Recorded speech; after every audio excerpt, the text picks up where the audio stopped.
저는 오늘 이 본문의 말씀을 가지고 어리석은 자가 돌이키는 법, 어리석은 자가 돌이키는 법 이런 제목으로 말씀 나누도록 하겠습니다. 1절에 바로 나옵니다. 다 같이 읽어볼게요. 시작. 어리석은 자는 그의 마음에 이르기를 하나님이 없다 하는도다. 그들은 부패하고 그 행실이 가증하니 선을 행하는 자가 없도다. 예, 이것이 지금 우리의 현실입니다. 모든 사람들이 다 하나님이 없다 하는 그런 시대를 살아갑니다. 그래서 그 하나님이 없다라고 믿고 있기 때문에 악이 흉해지는 현실을 보여주고 있습니다. 여러분 세상에 악이 왜 있겠습니까? 세상에 하나님의 얼굴이 저 태양빛처럼 찬란하게 우리를 보고 있는 것을 인식하고 있다면 아마 아무도 악을 행할 사람은 없을 것입니다. 왜냐하면 그 하나님에 대한 두려움이 모든 우리 마음속에 있는 악으로부터 우리를 우리에게 두려움을 주기 때문입니다. 그래서 하나님의 경외하는 마음이 사람에게 참 필요한 것이죠. 하나님 얼마나 경외하느냐 이것이 우리의 경건의 모티브가 됩니다. 힘이 됩니다.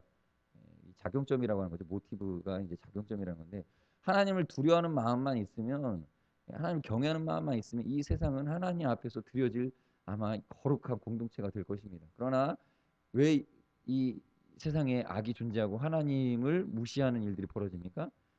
사람들의 마음속에 하나님에 대한 인식, 두려움이 사라져 있는 상태이기 때문입니다. 공중의 권세 잡은 자가 이 두려움을 물리쳐 버리고 다른 두려움을 가지고 옵니다. 그래서 이 세상에는 마땅한 두려움이 사라져 버리고 세상의 우상의 것들, 우상 것들, 하나님 외의 것들을 두려워하는 두려움이 임하게 되었습니다. 그래서 1절에 나오는 것처럼 그들은 부패하고 그 행실이 가증하니 선을 행하는 자가 없다라고 나옵니다.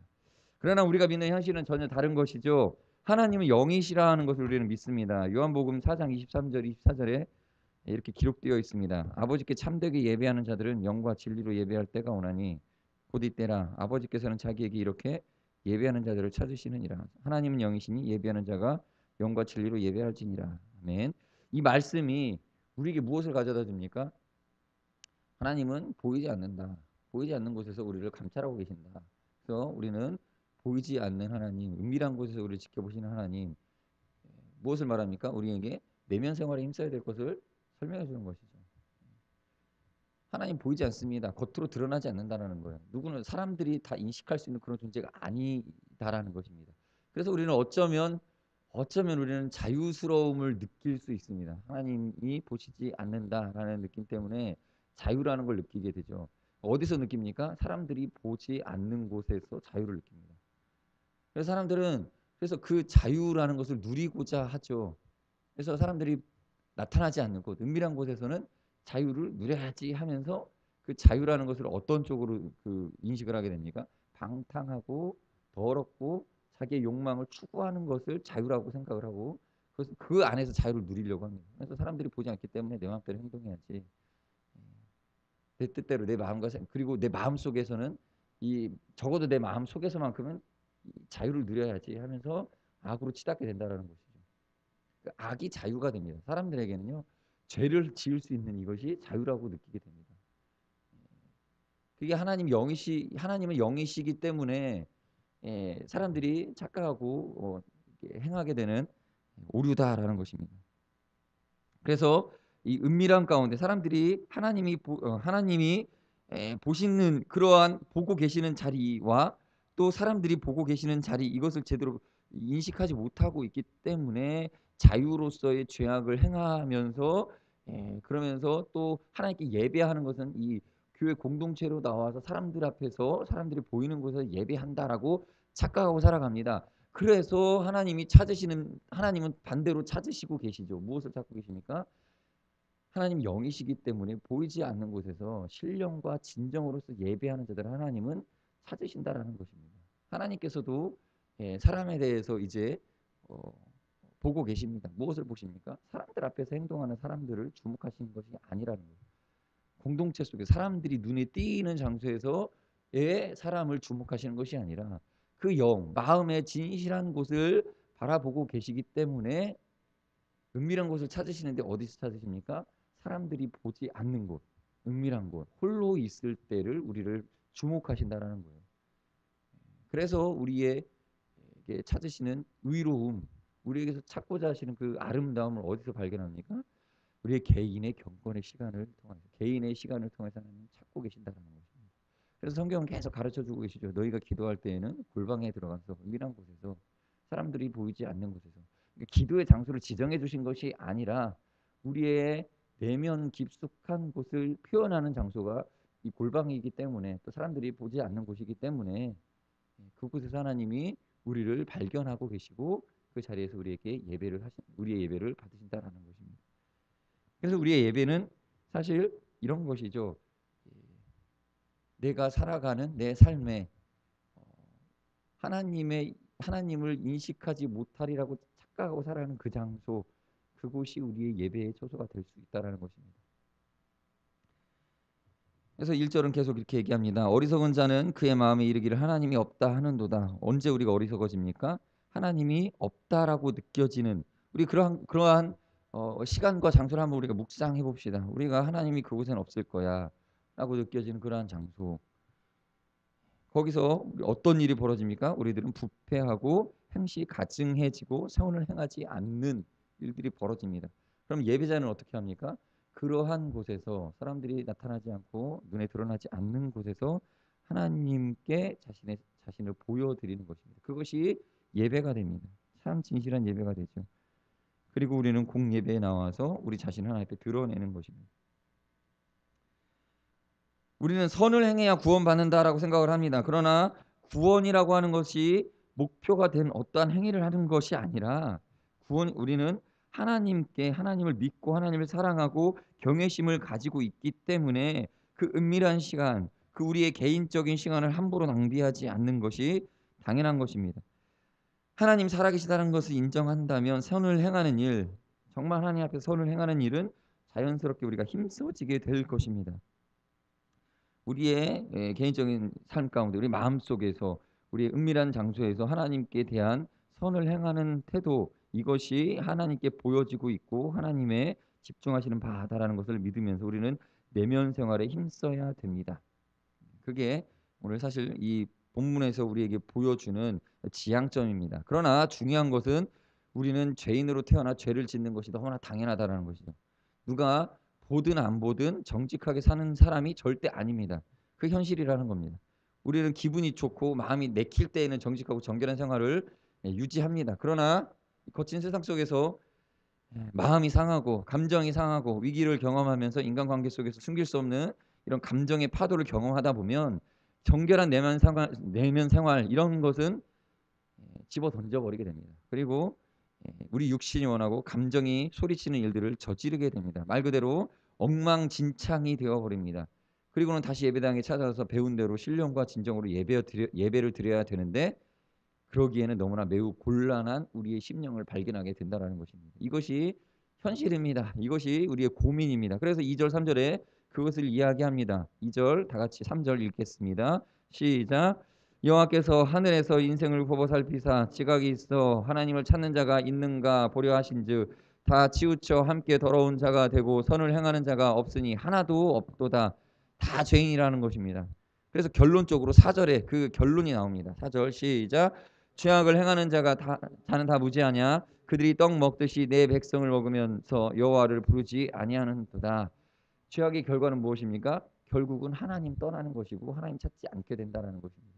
죄를 지으면서 일정 기간 우리가 하나님 믿는 생활을 병행할 수 있습니다. 우린 죄악 가운데서도 여전히 하나님 앞에 나와서 예배 드릴 수 있습니다.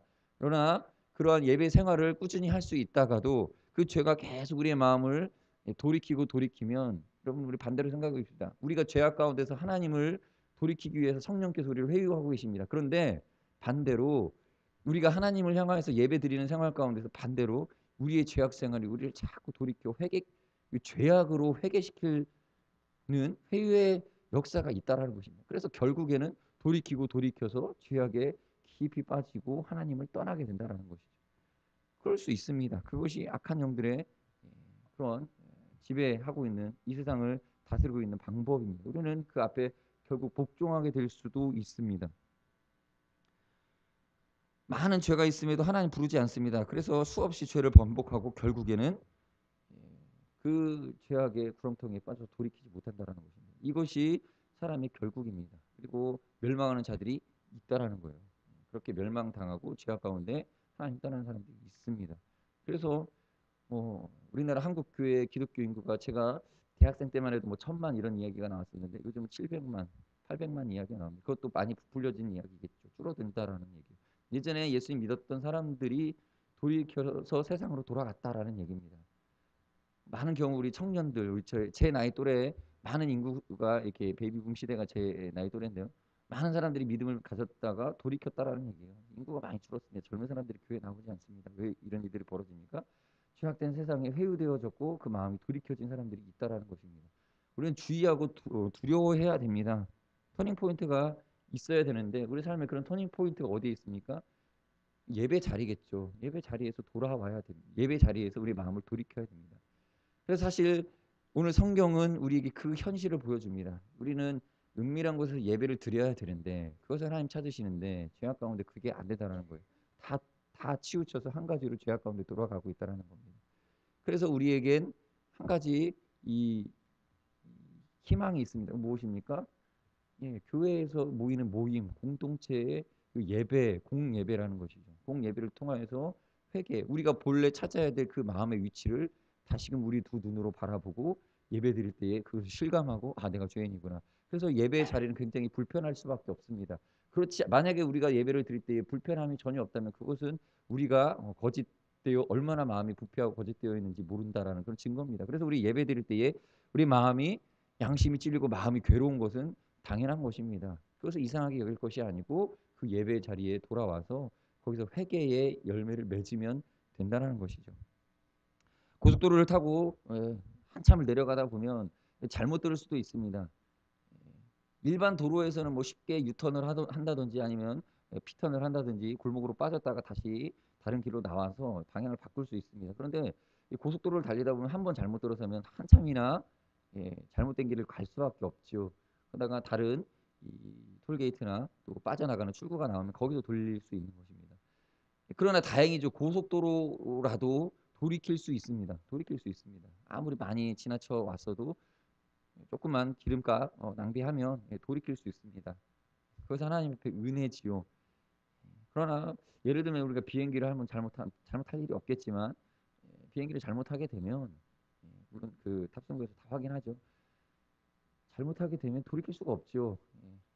목적지에 도달하고 나서야 돌이켜야 됩니다. 그때 돌이키려면 많은 희생과 물질의 그런 잘못을 저질러야 됩니다. 어떤 사람은 비행기를 잘못 타가지고 한국으로 와야 되는데 북한에 들어간 그 아프리카인 이야기가 예전에 TV에서 나오더라고요. 그렇게 잘못 돌아가면 엄청난 비용을 지불해야 됩니다. 그래서 우리는 터닝 포인트가 필요합니다. 하나님께서 그런 기회를 많이 주시는 자가 은혜 받은 자입니다. 여기서 돌이킬 수 있습니다. 라고 한다면 돌아갈 수 있다라는 거. 그것이 은혜다라는 것입니다. 별게 다른 게 은혜가 아닙니다. 여러분 우리가 잘 되고 우리 세상에서 사람들 앞에서 떵떵거리고 뭔가 이 부해지고 건강해지고 이것이 은혜라고 말하는데 사실 성경에서 말하는 은혜는 그러한 것이 은혜가 아니라 회개할 수 있는 부르짖을 때 하나님이 응답해 주시는 그 상황이 은혜다라는 것입니다. 여러분 우리는 우리의 상황을 먼저 알아야 됩니다. 우리는 죄악 가운데 넘어지고 계속 치닫는 생활을 하게 됩니다. 이건 매번 그렇습니다. 왜냐하면 마귀 권세가 역사하고 있기 때문입니다. 그러나 은혜가 무엇입니까? 그때마다 우리를 돌이키게 하시는 것, 하나님에 대하여 두렵게 만들고 마음에 회개할 마음을 갖게 하시는 것이 은혜다라는 것입니다. 그 은혜가 5절에 기록되어 있습니다. 다 같이 읽겠습니다. 시작. 그러나 거기서 그들은 두려워하였으니 하나님이 의인의 세대에 계심이로다. 무엇이 은혜입니까? 하나님을 두려워하게 되는 것이 은혜다라는 것입니다. 은혜는 우리 마음에 재빠르게 죄에 대해서 두려워하는 것, 이것이 하나님의 은혜인 것입니다. 얼마 전에 그 영화 애니메이션 영화를 봤는데요. 그 인사이드 아웃이라는 영화를 보니까 거기에 보면 이제 내면 세계를 표현하고 있습니다. 여러 내면의 인격체들이 존재하고 있는데 네 개 정도로 인격체를 두고 있죠. 하나는 뭐 기쁨, 하나는 뭐 이게 그 소심함, 또 하나는 새드네스, 우울함, 또 하나는 막 분노, 뭐 이런 네 가지 정도로 이렇게 요약을 하고 있더라고요. 여러 가지 것들이 작용을 하는데 뭐 분노 같은 경우는 사람이 적절하게 뭐 스트레스가 쌓이면 그것을 이렇게 밖으로 표출하는 뭐 그런 역할을 하고, 슬픔이라는 것은 슬픈 감정이 쌓여 있을 때 눈물을 흘리게 함으로 돌이키게 만들고, 또 거기서 제가 또 놀라웠던 것은 소심이라는 부분이 있더라고요. 소심. 이거 사람을 보호하더라고요. 그 소심한 마음 때문에 눈앞에 보이는 위험을 재빠르게 감지하고 그 위험 요소가 있으면 피해서 돌아가는 뭐 이런 역할을 감당하더라고요. 이 역할들이 다 중요한 것입니다. 여러분, 우리 마음 가운데에 슬픔이나 이 소심함, 이러한 것들이 우리를 보호하고 우리에게 큰 유익을 주고 있다는 것을 그 영화에서는 이렇게 반대적으로 우리에게 강조를 해주더라고요. 중요하다라는 것입니다. 여러분, 우리는 이 회개함 어디서 나옵니까? 우리 마음 가운데 하나님을 두려워함 때문에 이 회개함이 나옵니다. 이 세상 사람들 계속 이야기하죠. 세상 책들을 읽어보면 두려워하지 말라고, 그냥 두려움 같은 거 없다, 슬픔 같은 거 잊어버려라, 오직 믿어라, 긍정적으로 생각하라, 즐거워하라, 기뻐하라라고 얘기합니다. 예, 심리적인 그러면 그 즐거워함 때문에 우리가 정말 뭐 더 기뻐하고 우리가 더 행복한 삶을 살아갈 수 있다라고 얘기하지만 사실 그것이 아니죠. 이 슬픔과 두려워하는 마음들, 이것이 하나님 앞에서 우리를 바로 주는 것입니다. 어떤 극악무도한 살인범이 이렇게 얘기합니다. 내가 사람을 죽였습니다. 그러나 나는 뭐 사람 죽이는 걸 즐기듯이 죽였습니다 하면서 떳떳하게 이렇게 막 웃으면서 자기의 그 범행을 자백하고 진술하는 것들을 보게 됩니다. 그런 것들을 보면 사람들이 아, 저 사람은 정말 극악무도한 나쁜 사람이고